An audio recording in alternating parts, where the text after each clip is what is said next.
my guest today is Patricia Braine. She and I both have children who will not talk to us because they've been told by officials of the Church of Scientology that if they talk to us, they will no longer be able to be practicing Scientologists. Is that correct? Have I put it correctly? Mm-hmm. Now, my son Zach has not talked to me or my husband or his brother for 3.5 years. How long has it been since you've talked to your daughter Rebecca? It's been 5 years.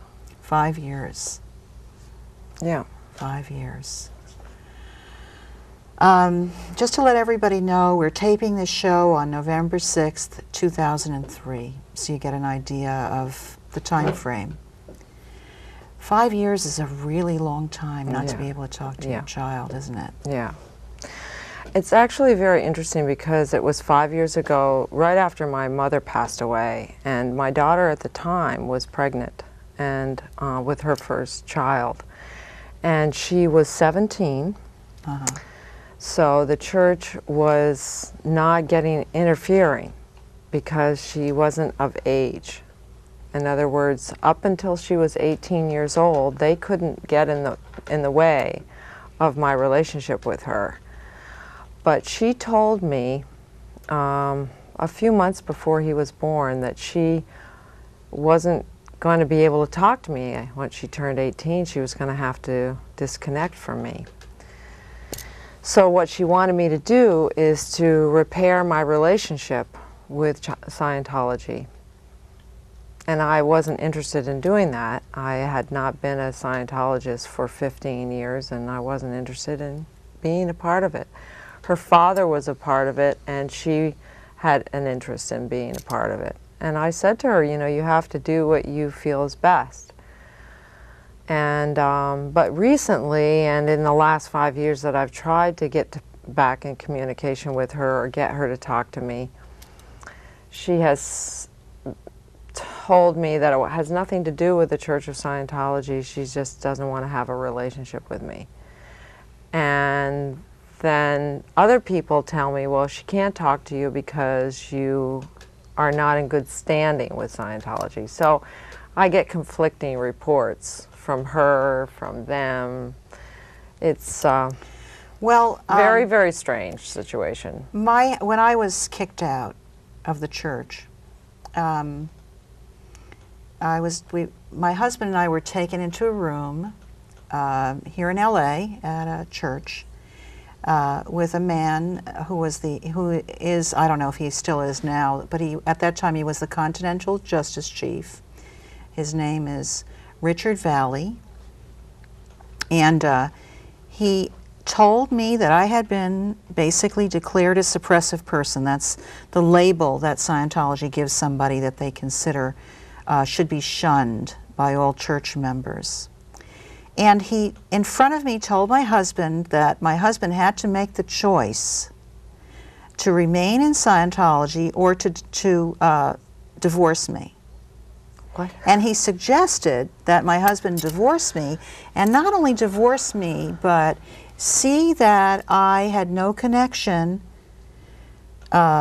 with my other son, who's not really a Scientologist, who at that time was 15 years old. In other words, he said that my husband, in order to stay in good standing, had to sever all ties with me and ensure that there was no communication between he and I through our younger son, who was a minor. That's a very scary. That's very scary. Very scary. And of course, my son Zach, who is living with us, my older son Zach, who's now 25. At that time he was 22 or 21. He was given 48 hours to move out of our home, or he was going to be kicked out of Scientology as well. So in my situation, it was very clear cut. Since that time, you know, there have been statements made by my son that he did this of his own free will. Of course he did it of his own free will, with the caveat that if he didn't do it of his own free will, he would be kicked out of the church. along with us. Yeah. So, you know, what is free will? It's kind of a word game, you know. Yeah. But the point is that it was very clear cut. Yeah. He was given a very specific time limit, 48 hours or you're out too. Right. Well, and I think what really, really has been frustrating for me and what I've been trying to deal with and by myself, on my own, not being able to be in communication with her, is that there's apparently information about me floating around the halls of Scientology that I'm a suppressive person as well, though I've never seen anything from them that says that. They're feeding this information to my daughter. In other words, they're bad-mouthing me to her. Yes. And in the same sense that they're telling your son not to talk to you, they're doing this with my daughter. And again, she won't have a life in Scientology, which she's been now pretty well coerced to believe that she can't live her life in full and be a whole person without it. In other words, they've put her in a position where she's had to do the same thing. She's had to choose. Well, she's in a really, I mean, because your ex-husband, what's the viewpoint of your ex-husband? Well, the letters that he sent to me over the years, because I stayed in communication with him because he's her father. Yes. And he's a Scientologist. And he's a Scientologist. He's in the Sea Org at Scientology. And that's the Sea organization is a kind of a management organization that's like like being part of a religious order. If you join the Sea organization, you have to be there for your whole life, and they feed you and pay for your health care and provide your housing. If you're lucky. If you're lucky, right. But basically they're supposed to do that, and then you work as a staff member for them. Yeah, and just as a definition of that, I mean, if you look at people like Tom Cruise or, you know, Chick Corea, who are very devoted, John Travolta, very devoted Scientologists,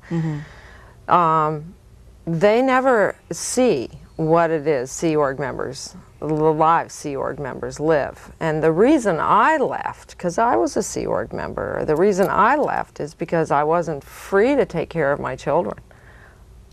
In fact, when I got pregnant with my daughter 22 years ago, they wanted me to get an abortion. Oh. So it was very clear cut to me that was not where I wanted to be. And my children, my two boys at the time, were going through a trauma after trauma. And I was working 120 hours a week. And I was lucky if I got to see them What kind of work? 1 hour a day. What kind of work were you doing? I was the editor of the Auditor magazine, which is a worldwide publication that Scientology puts out, which communicates about their higher level courses, famous people, and their gains in Scientology. And it was very interesting work, but that whole experience while I was pregnant with her was very traumatic. I mean, I was lucky to I was pregnant because most of the rest of the staff were not eating well, but they had to feed me well. Because if they didn't, and I had trouble during my pregnancy, they could be liable. So they weren't, so the beginning of my relationship with my daughter was during that, and I just needed to get away from it so that I could take care of my sons who were going through terrible problems there on a daily basis. Like, for instance? Well, for instance, when I would drop them off at the end of my family time, which was 1 hour a day if I was lucky, they had to fight to get the food that they were being fed. They had to fight for it. How old were they? They were, at the time, I think it was, I've got to say, I'm confused, but I think it's 9 and 11. Because they were 10 and 12 when she was born. Okay. And And that was very, very traumatic. And it was because of the conditions that were there In the Sea Org child in the care. Sea Org child care that I made the decision that I had to get away from there.